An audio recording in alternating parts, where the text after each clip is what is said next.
ओम शांति। भगवान के बच्चों को संतुष्ट रहना चाहिए। संतुष्टता संपूर्णता की पहचान है। बाबा सबको संतुष्ट करते थे और स्वयं तो ईश्वरीय प्राप्तियों से सदा ही संतुष्ट थे। हम फॉलो फादर करें, हमारे चेहरे पर संतुष्टता की झलक होनी चाहिए। संतुष्टता और प्रसन्नता हमारी बहुत बड़ी पर्सनालिटी है। अगर हम भगवान को पाकर भी संतुष्ट नहीं रहते तो सोचो भला और क्या पाकर हम संतुष्ट रहेंगे। और ये भी याद रखना चाहिए, जो मनुष्य भगवान को पाकर संतुष्ट न हुआ वो कोई पदार्थ, वस्तु, वैभव, धन, संपदा पाकर कभी संतुष्ट नहीं होगा। और अब की असंतुष्टता द्वापर युग से भी असंतुष्टता का अनुभव कराएगी। चाहे कुछ भी हमारे पास होगा, हम सदा असंतुष्टता की अग्नि में जलते रहेंगे, दूसरों को देखकर असंतुष्ट होते रहेंगे। इसलिए अपनी नेचर बनाएं, जो कुछ हमारे पास है उसमें संतुष्ट रहना पहली चीज यही है। भले ही हम आगे बढ़ें, इसका अर्थ ये नहीं होता संतुष्ट रहना माना प्रोग्रेस न करना, प्रमोशन न लेना, बिजनेस को न बढ़ाना, पढ़ाई न करना। नहीं, हम सब कुछ करें, जीवन में जो जरूरी है वो सब करते रहें और आगे बढ़ते रहें, लेकिन हमारी नेचर पूर्णतया संतुष्ट रहने की हो।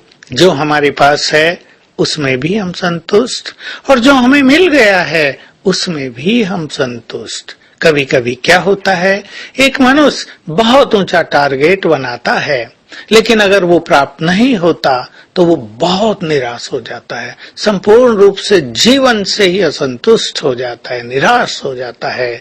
ये गलत बात है। जीवन एक बहुत लंबी यात्रा है।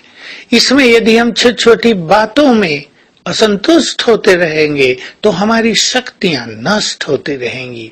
याद रखना है, हमारी संतुष्टता का प्रकाश सारे संसार में फैलता है और संतुष्ट मणियां प्रभु को बहुत प्रिय हैं। अब हम वस्तुएं लेकर खुश होना चाहते हैं या भगवान के प्रिय बनना चाहते हैं, उसके प्रिय बन जाएं तो वो हमें भरपूर कर देता है। इसलिए आज सारा दिन हम संतुष्ट रहेंगे, दूसरों के व्यवहार से भी संतुष्ट, कर्मों से भी संतुष्ट, अपनी मेहनत से भी संतुष्ट, जहाँ हम रहते हैं उससे भी संतुष्ट, जो कुछ भोजन हमें खाने को मिलता है उससे भी संतुष्ट, जो पहनने को मिलता है उसमें भी संतुष्ट।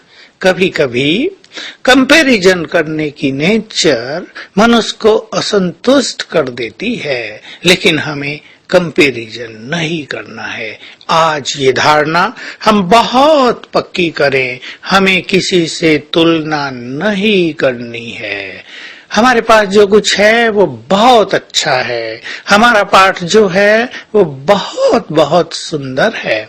अपने पाठ को एंजॉय करें, अपनी प्राप्तियों को एंजॉय करें, अपनी सूखी रोटी को एंजॉय करें। दूसरे की घी लगी रोटी को देखकर अपनी सूखी रोटी का आनंद गंवा न दें।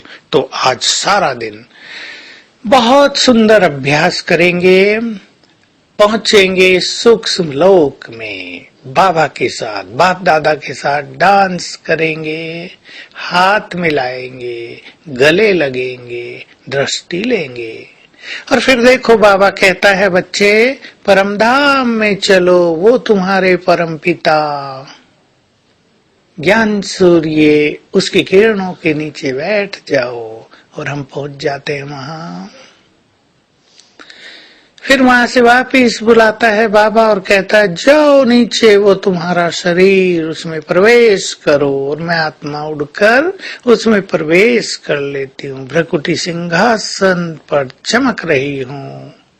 फिर वापिस, और इस तरह फिर बाबा कहता है जाओ परम धाम सर्वशक्तिवान की किरणों के नीचे। फिर मैं वहां चली जाती हूँ। कुछ देर बैठने के बाद बाबा कहता है वापिस, और मैं वापिस सूक्ष्म लोक में। फिर कहता है जाओ वो तुम्हारा शरीर नीचे उसमें प्रवेश करो। मैं फिर उसमें प्रवेश कर लेती हूँ और फिर वापिस। ये बहुत अच्छा खेल हो जाएगा। योग को इस तरह हम मनोरंजन बनाएंगे, खेल बनाएंगे और सारे दिन का आनंद लेंगे। ओम शांति।